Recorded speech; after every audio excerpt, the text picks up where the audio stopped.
I'm just going to jump into it here. I'm going to give you an acronym, FACTS, on how you can intelligently discuss this issue with your friends and family, co-workers and so forth. When the issue comes up, what about creation? It seems like evolution makes so much sense. So I'm going to give you a little acronym to use with it, but it's called FACTS, F-A-C-T-S. So this will be an easy way for you to remember most of these points. Now, the first introduction of Satan in the Bible is in Genesis chapter 3, verse 1.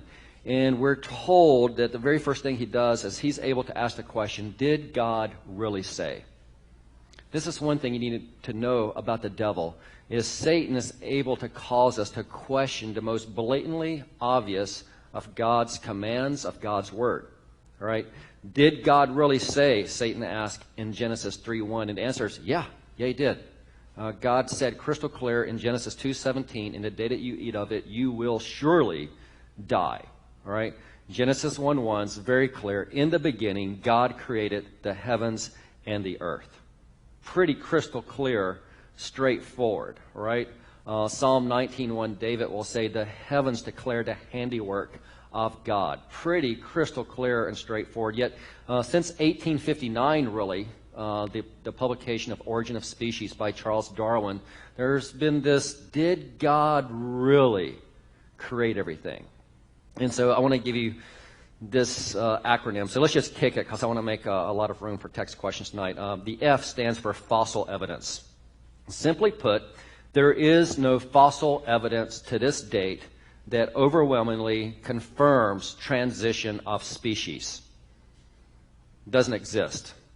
This is why they're still looking for the so-called, the proverbial missing link, and they will never find it because it doesn't exist. Now, I'm talking about transition of species. Very important. Okay, so according to Darwinian evolution, okay, I'm going to make things very simple for you. Okay, according to Darwinian evolution, there should be a transition of species. Okay, so let's say Dave Bowen here is, let's say he is a, well, we'll have to just make it easy, a dog. He's not. Let's just say he is. All right, and he's going to turn into a cat. All right, be Melissa, just for sake of example. All right, so there should be a fossil record of a creature that's 99% cat, 1% dog. All right, 98% cat, 2% dog, 97% 3, 96 4, 95 5, 9. You get the picture. Doesn't exist. Is there transition of species within their species? Absolutely. Okay. I've told you this story before, but I need to tell it again. My mom was really big, as you know, into, well, you would know, but my mom was big into animal shelters and rescuing animals and so forth. And I remember going with her once to this place up in Wyoming for this woman who had bought all these acres to save these animals who had been abused. Some of them had been tortured and so forth. And I remember, seriously, there was like a dog. It's like a wiener dog, and it had the head of like a, what was it, a St. Bernard. Yeah. And you know, seriously, it's like Island of Dr. Moreau or something. I mean, it's just like weird. But it was still a dog.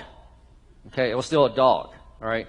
You can breed a poodle with whatever. Okay, greyhound. I mean, it's going to be weird. Still a dog. We're not turning a dog into a cat. So I'm just oversimplifying things for you. So the first thing you need to know is fossil record. Guess what?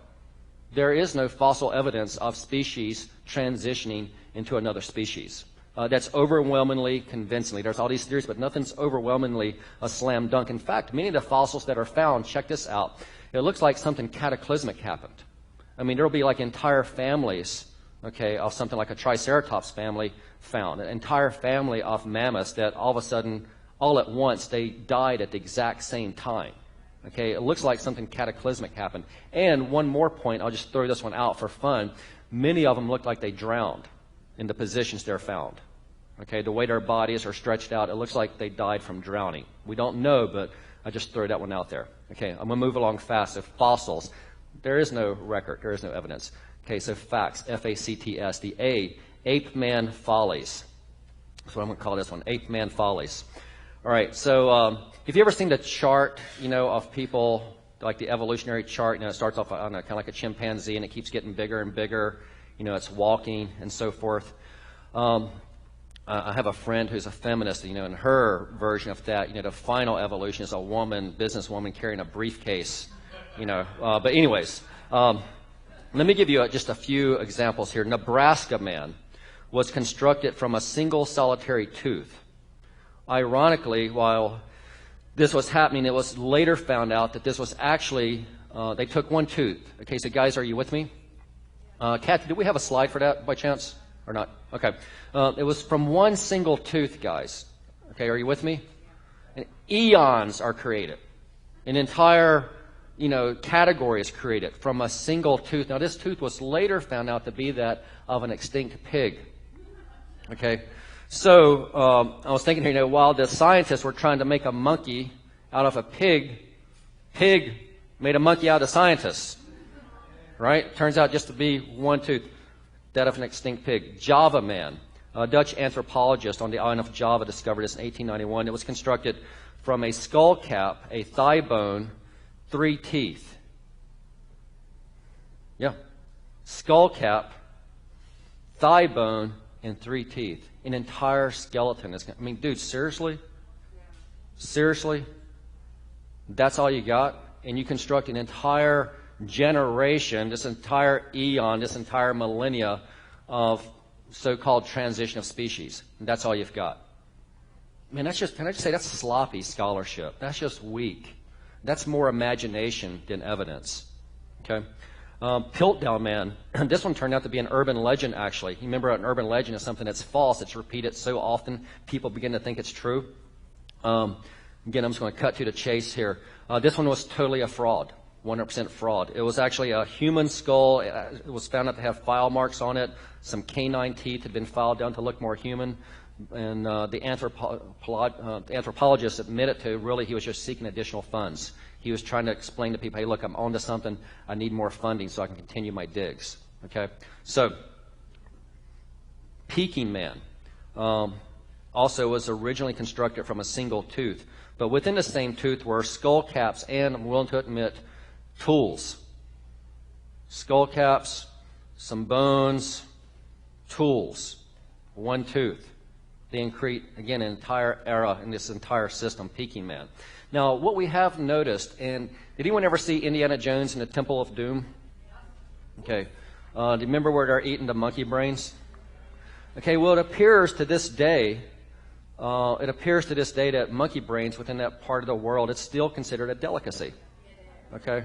Yeah.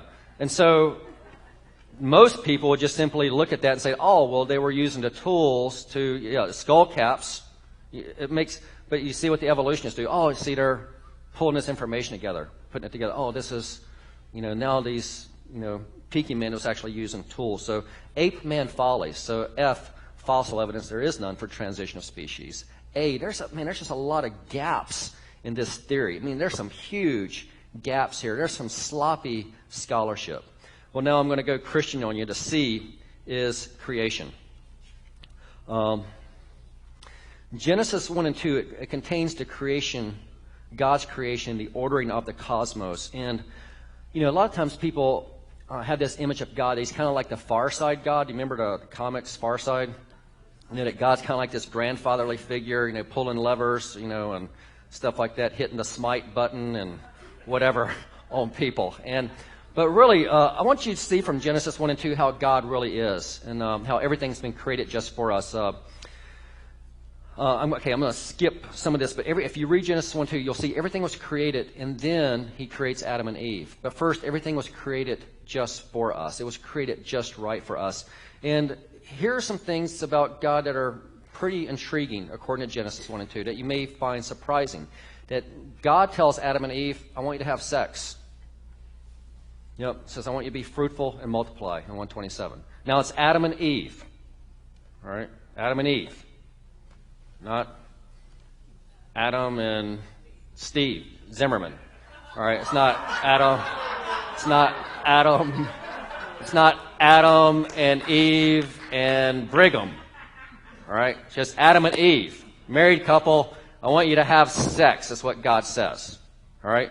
He tells them, I want you to eat. That's pretty good. All right, so far so good. When you have sex, I want you to eat. That's most people's favorite things right there. Behold, I've given you every plant yielding seed that is on the face of all the earth, and every tree with, you have them for food. That's Genesis 1:29. That's the creation. That's what God's created us, created you to have sex with your spouse. He's created you to eat. In fact, you'll even notice in the Revelation, there's a marriage supper of the Lamb. Eating is involved throughout the Bible. He says we're told to steward the earth. We're told to garden it. The Hebrew word is kabosh. I've had Pastor Tom Moffitt before tell me hey, you need to put the kibosh on that volunteer. They're out of control. You need to, bring some direction. All right. Well, we're to garden the earth. Really, we should, as followers of Jesus, we should have led that and not the environmentalists. And we're told to fill the earth, human migration. In fact, this is what really happens in Genesis, verse 11, the Tower of Babel.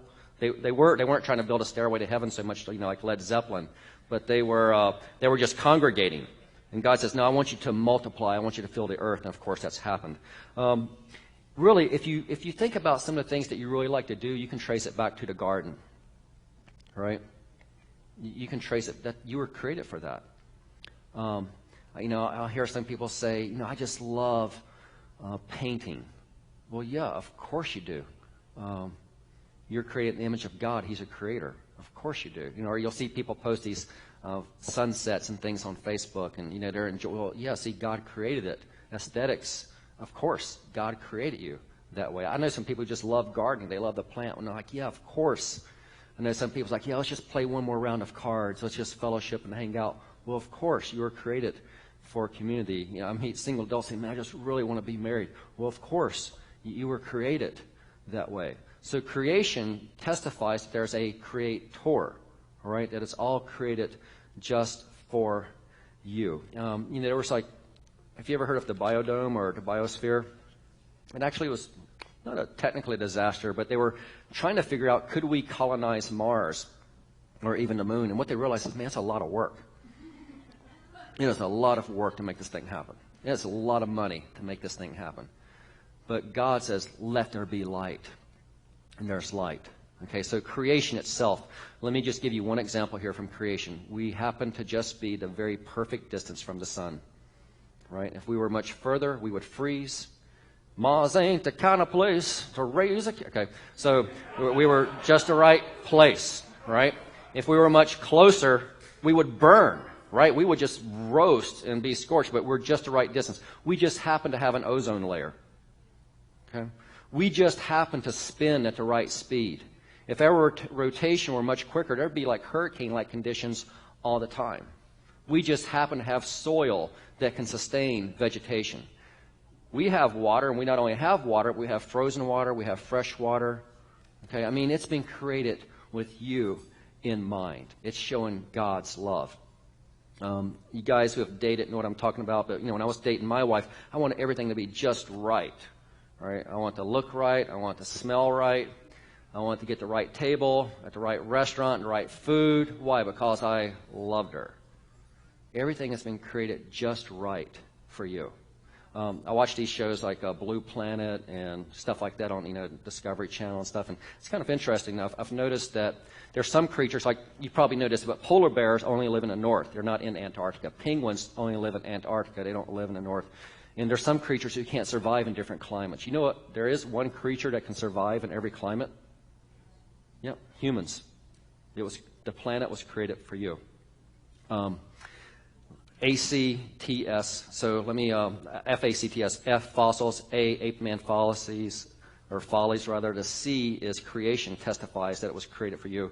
The T is going to be theology. Carl Sagan, who was an atheist, he wrote a novel called Pale Blue Dot, and that was the basis. It also became a movie. He wrote a book called Contact, and it was a movie that came out in the early 90s, and Jodie Foster played in it. And I remember there was this scene where she's looking out. She was an astronomer, and she makes this statement like, if we're the only intelligent beings, then that's a lot of wasted space. Well, not necessarily. Not if you're God, someone who's infinite. To a finite being, perhaps that's how it would look. But if you're infinite, infinite means to have no beginning and no end. God is eternal, right? Sometimes when I speak at like a VBS or kids camp and stuff like that, inevitably some kid will ask me, Well, who created God? Right? Well, it's like asking the question, what does the number 9 smell like? It's what in philosophy, it's like in philosophy we call this a category error because God's eternal. I know that's hard for us to get our brain around. He's eternal, no beginning, no end. But look, the very way that we measure time wasn't even created until day 4. We measure time by a planet rotating on its axis and going around us. That's how. Well, God didn't even speak that into existence until day 4. He's eternal, no beginning, no end. I know it's hard for us to get our brains around that, but here's some theology for you, though. It's real easy. You got this one verse already memorized. In the beginning, God. You can just stop right there. In the beginning, God. What? He created the heavens and the earth. God said, let there be light, and there was light. We've got to keep in mind, this is a being who says, let there be light, and there's light. Right? I mean, that's pretty amazing. Look, most of us in this room, not all, but most of us have a 3-pound brain. And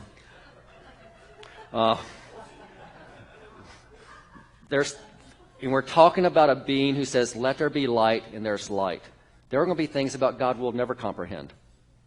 Right? I mean, only God is omniscient. Not even the angels are omniscient. Okay, there's only one omniscient being. All right, and it's going to be hard. There's going to just simply be things we can't get our brains around. So he's an eternal being. So let me give you the S, and this stands for stars. F.A.C.T.S, stars. Genesis 1:14 says, then God said, let there be lights in the expanse of the heavens to separate the day from the night, and let them be for signs and for seasons and for days and for years. I'm going to read it one more time. Genesis 1:14. God said, let there be lights in the expanse of the heavens to separate the day from the night, and let them be for signs and for seasons and for days and for years. Why were, according to Genesis 1:14, why were the stars created? Seasons. Okay, so before we had this, all right, people pretty much used the stars as a calendar. Right? If you ever heard the expression blue moon, right? Every 28 days there's a full moon. So sometimes the way the month will work out, there'll be 2 full moons in 1 month, and the phrase is, well, that's a blue moon, meaning it's pretty rare you have 2 full moons in 1 month. All right, if you ever notice, you study these societies like the Mayans, and I mean, pretty much there's ancient civilizations all over the planet. They built these ancient observatories. Why? Well, that was their calendar. Stonehenge, more than likely, it very well could have been a calendar. Okay, it was really important when you're an agrarian culture to know when to plant, when to harvest. You got to be on time. It's like an ancient farmer's almanac, if you will. And God tells us right there, look, it's for let them be for signs and for seasons and for days and for years. And so this is one of the reasons, by the way, where the psychics really have it messed up. Right, who are consulting, the people who are reading the horoscopes, and they want to give you your love horoscope. God's not obligated to follow the direction of Saturn or Virgo or anything. Right? I remember one time I was in a meeting when I was in corporate America, and they were kind of doing like an icebreaker to get to know each other. And so the question was, hey, what is your horoscope sign? Right? I really didn't know what mine was. People were doing, everyone else seemed to be really well versed. Like one guy's like, yeah, man, I'm a Leo. That means I'm bold and courageous. And this other girl's like, yeah, I'm a Pisces. That means I'm, like moody or I don't know, something. All right? I didn't know what I was. I was like, I'm a Baptist. I don't know what I am. I know I believe in the creator of the stars. Right? I was like, actually, that's pretty good. It's like, yeah, I believe in the creator of the stars. Right? So somehow, like the New Agers and our friends up in Sedona, they've hijacked all of this idea about the stars. But I actually do want to show you something that I use sometimes. I feel like the stars do testify about God, just as David says in Psalm 19:1, the heavens declare the handiwork of God. So let me give you something that's for free. All right, so if you're I happen to be an amateur astronomer. I have it's a Copernican style telescope. It's old school. They make telescopes today that you can buy where you just punch in Jupiter and it'll whir and it'll go right there for. I wanted to learn like the old trade, just like the way Copernicus and the ancient astronomers did. And so normally how it works is you start off with the moon, and then you branch out. So I'm just going to walk you through something real quick. It's kind of like the gospel beads and stuff like that. So it's not in the Bible, but it's something I use sometimes to share the gospel with people. So you start off with the moon. Okay. That's the one that you cut your teeth on as an astronomer. Did you realize that the moon is the perfect size for us? I don't know if you know this, but if it were much bigger, we would have massive tidal flooding all the time. If it were much smaller, our oceans would stagnate. Did you know also it's created perfectly for us to have a perfect lunar eclipse? And in fact, there's been some scientific discoveries that have been made when a perfect eclipse happens. So our moon is just perfect for us. We could go on to Mars. Mars ain't the kind of planet. No, I'm just kidding. Let's go to Jupiter. Okay, it's a beautiful planet. Okay, normally Jupiter is the next one because it's so bright. It's so easy to pick out in the night sky. It's very easy for you to see. But it's beautiful. And even with a really good set of binoculars, you can almost make out the stripes, the cloud banks. And it has those stripes on Jupiter because it's spinning so fast. I mean, we would be like marshmallows on that planet. We would die, we would suffocate because there's no oxygen on that planet. It also serves as a comet sweeper for us. I'll take you out to the constellations. Okay, the easiest one to pick out is Big Dipper. And do you know the Big Dipper is actually mentioned in the Bible? Its most ancient name is referred to as the bear and her cubs. And God says this to Job. In Job chapter 38, verses 31 and 32, he goes, "Can you bind the chains of the Pleiades or loose the cords of Orion?" Okay, that's another constellation. Orion's really easy to pick out. It's the one that has like 3 stars in a row. You've probably seen it before. It looks like it's like in a rectangle. That's Orion. So God says, "Can you bind the chains of the Pleiades or loose the cords of Orion? Can you bring forth a constellation in its season and guide the bear, Ursa Major, Big Dipper with her cubs?" Now, here's what's happening. It's kind of interesting. In Job chapter 38, verse 2 is really the key verse here. God says to Job, "All right, I want you to gird up your loins like a man." All right, you know what that means? What's a loincloth? Okay, this is what God's saying to Job. Look, you guys been whining, you've been groaning and moaning, and bickering.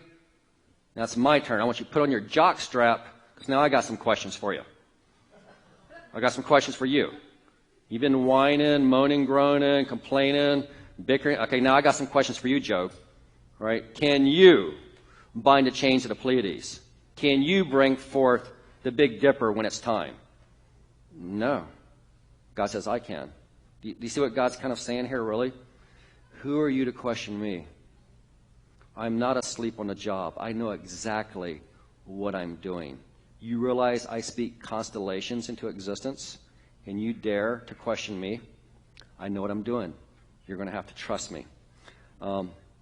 Amos chapter 5, verse 8 says this. He also names some constellations. "He who made the Pleiades in Orion and changes deep darkness in the morning, who also darkens day and the night, who calls the waters of the sea and pours them out on the surface of the earth. The Lord is his name." He's your God. Here's what God is saying through this as well, through Amos and through Job. And here's what I want to say to you tonight. You got some problems? I know. You got some worries? I know. But the one who controls the Pleiades constellation, he loves you. The one who can bring forth the Big Dipper when it's time, he's got your back. Right? He knows your favorite drink at Starbucks. Right? He knows what's keeping you up at night. He knows what's going to happen at your company this time next year. He knows who he has in mind for you to spend the rest of your life with. It's not a problem for the one who controls the constellations. That's what God is saying. I've got it under control. Don't worry. So when you look at the stars, may you remember that the one who made those stars, he knows you by name. Let me give you this one verse. It's Isaiah chapter 40, verse 26, if you want to write this down. And this is God speaking. Isaiah's recording his dialogue with God. And the Lord says to Isaiah, "Lift up your eyes and look into the heavens. Who created all of these stars? He who brings out the starry host one by one and calls each of them by name. Because of his great power and mighty strength, not one of them is missing."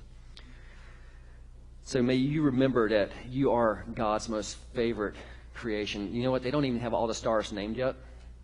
They never will. God knows each one by name.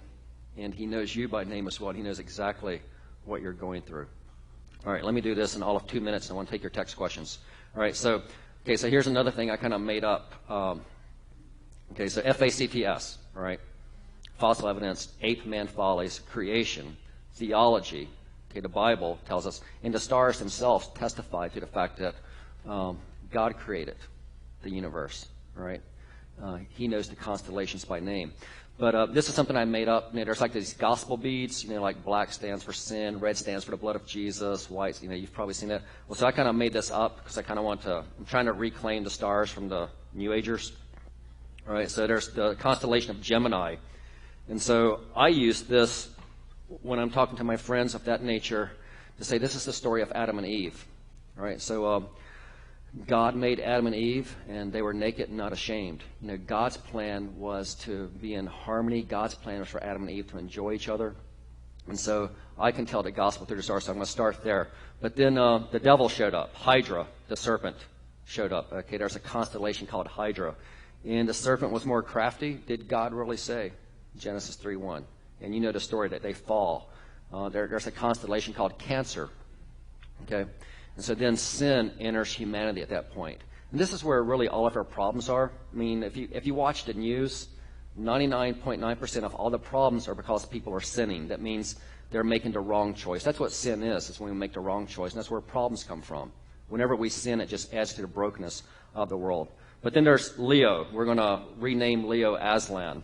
All right? And so Aslan is, C.S. Lewis based that off of the prophecy of when John looks to the future of Revelation 5, verse 5. It says, "Behold, the Lion of the tribe of Judah." All right, and it's an interesting scene because no one can break the seal. All right, there's no one that can break the seal. And John says they looked high, they looked low. There was no one that was worthy, but there was one, the Lion of the tribe of Judah. And then finally, two more.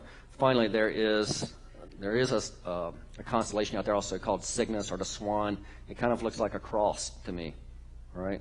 Some people even refer to it as the Northern Cross. I actually can use the stars. Again, I know I'm just doing my own thing, but I'll use the stars some way to tell the story of the gospel in the same way some people would use the gospel, bracelet beads or 4 spiritual laws or something like that.